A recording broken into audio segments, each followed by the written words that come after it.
Les combats sont concentrés dans le groupement donc de Kihondo. Nous sommes non loin du village de Kanage, donc c'est non loin de Kanage où ces combats opposent les résistants Wazalendo aux rebelles du M23 soutenus par l'armée rwandaise. Selon donc plusieurs sources, ces combats, ce sont les rebelles du M23 qui ont été les premiers à lancer les offensives en vue de prendre le contrôle des positions des patriotes Wazalendo qui sont donc dans le village de Kanage. Là, toujours au Kanage, nous sommes dans le groupement Kihondo. Alors, dans la chefferie de Buito, ce sont les rebelles du M23 qui ont lancé ces offensives. Et les Wazalendo n'ont pas tardé aussi à répondre à ces attaques. Au cours de leur passage à Kanage, les rebelles du M23 ont mis fin à la vie d'un civil et précise toujours maître Héritier Gachegou, porte-parole de T-Défense SMCFDP. D'autres affrontements ont eu lieu donc à Kahumiro. Nous sommes dans le sud-ouest de la localité de Kibirizi. Ces combats qui ont opposé les résistants Wazalendo toujours aux mêmes rebelles du M23 soutenus par les Rwandais. C'est ce que nous apprenons auprès donc des sources locales, alors que donc ces affrontements qui ont opposé les Wazalendo du côté de Kahumiro dans la localité de Kabanda. Au cours de ces affrontements, les Wazalendo ont réussi à repousser les attaques de rebelles du M23 et leurs alliés. Et également à 20h, il y a eu donc des temps ces combats. Ces combats se sont déroulés encore dans le groupement de Bambo entre les rebelles du M23 soutenus par le Rwanda et les résistants Wazalendo du CMC FDP dans la localité de Boutare. C'est ça que vous devez retenir de la situation du territoire de Rutshuru. Chaque jour, il y a toujours des combats. Maître Héritier Gachegou, porte-parole de Wazalendo, se pose des questions. Alors, qu'est-ce qui se passe? Il y a l'accord de principe qui a été signé du côté de Doha. C'était donc dans les semaines passées ou dans les mois passés. Mais sur le terrain, rien n'est respecté. Les combats s'intensifient. Les civils continuent donc à perdre leur vie. Et c'est d'ailleurs hier, je le disais dans un communiqué qui a été donc publié par Human Rights Watch, et ce communiqué qui précise que plus de 140 civils auraient perdu leur vie dans les attaques, dans les attaques ciblées des rebelles du M23 soutenus par les Rwandais.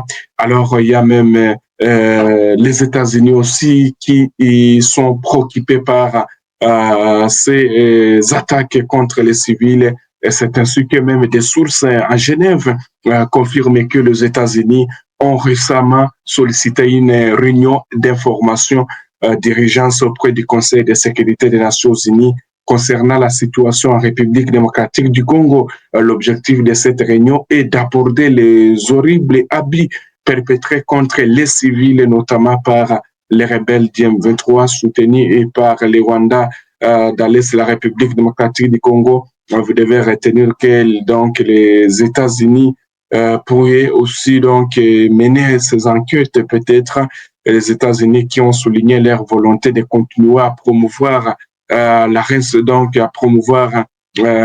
responsabilisation afin de garantir que ceux qui compromettent la paix, la stabilité et la sécurité en subissent les conséquences. Cette démarche vise à mettre en lumière des violences subies par la population et encourager également la communauté internationale à prendre des mesures contre les responsables de ces actes. Le rapport de l'enquête sur les violations graves des droits humains est attendu en septembre, mais ce n'est pas peut-être pour la première fois que les États-Unis disent ces paroles. Jusque-là, rien ne fait sur le terrain parce que les combats se poursuivent et les civils deviennent les premières victimes dans ces affrontements qui opposent les patriotes Wazalendo aux rebelles du M23 soutenus par les Rwandais dans les différentes localités du Nord Kivu comme celle du Sud Kivu.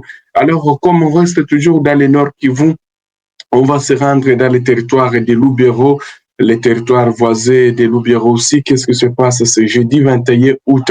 2025. Donc, c'est l'eau des sources locales, les éléments où les rebelles du M23 et leurs alliés, donc les éléments du M23 et leurs alliés exigent 3500 francs par ménage à Kipessin pour l'installation d'une radio.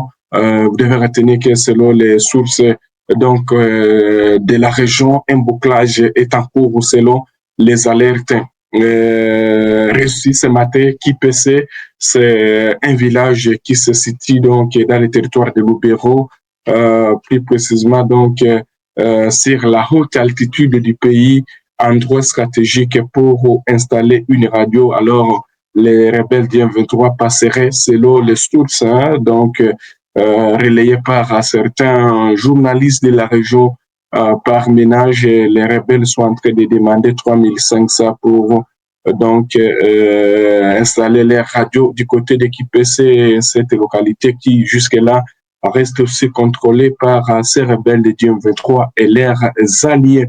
RDC en Ituri, des miliciens de la CRP de Thomas Lubanga, alliés au M23, se rendent à l'armée. En vidéo, remise des armes au FARDC par les éléments de la CRP M23, Zaïre, basé à Panduru, chefferie des Mambisa, territoire de Djougou ce mercredi 20 août 2025 pour dire non au plan de balkanisation de la RDC du criminel Thomas Lubanga, basé en Ouganda. Basi nadhani silaha hii unaleta hautageuka tena nyuma tena kunini yao kutoa yao tena. Asante. Tunakamata hii arme tunaletea komanda secteur. Mfano nie wao vijana wanaonesha ke hawapendi vita, wanataka salama, wanataka amani. Merci beaucoup. Asante mon général. Tunashukuru sana. Merci. RDC, ce mercredi à Diango, chefferie de Bahema, Ituri, la cour militaire a lancé une audience publique. 4 militaires sont mis en cause. Ils font l'objet de poursuites pour un décès, conduite en état d'ébriété et agression sexuelle.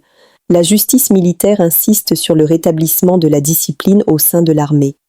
La phase de l'instruction des dossiers mis en charge contre ces militaires a débuté mercredi 20 août 2025 à Diango.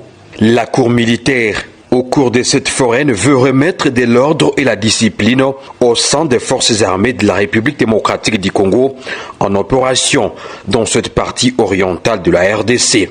Les 4 militaires sont poursuivis notamment pour ivresse au service, 2 cas de viol et l'homicide d'un jeune homme lors d'une patrouille dans la nuit du mardi au mercredi de la semaine en cours. Cette foraine s'inscrit dans un contexte où la justice militaire, en appui au commandement, s'efforce à maintenir la discipline et rétablir la paix dans la province de l'Ituri. Le ministère public a rappelé que la discipline est la mère des armées, soulignant l'importance de ces principes pour la bonne conduite des opérations militaires.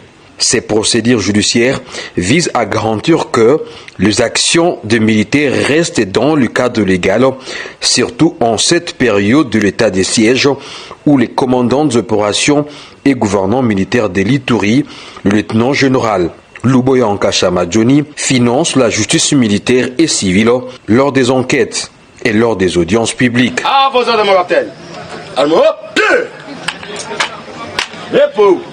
Nous sommes arrivés à la fin de cette édition. Merci à vous de nous avoir suivis jusqu'ici. Si vous avez apprécié ces contenus, n'oubliez pas de vous abonner à notre chaîne, d'activer la cloche de notification pour ne rien manquer de nos prochaines vidéos. Likez et partagez cette vidéo. On se retrouve très prochainement. À bientôt.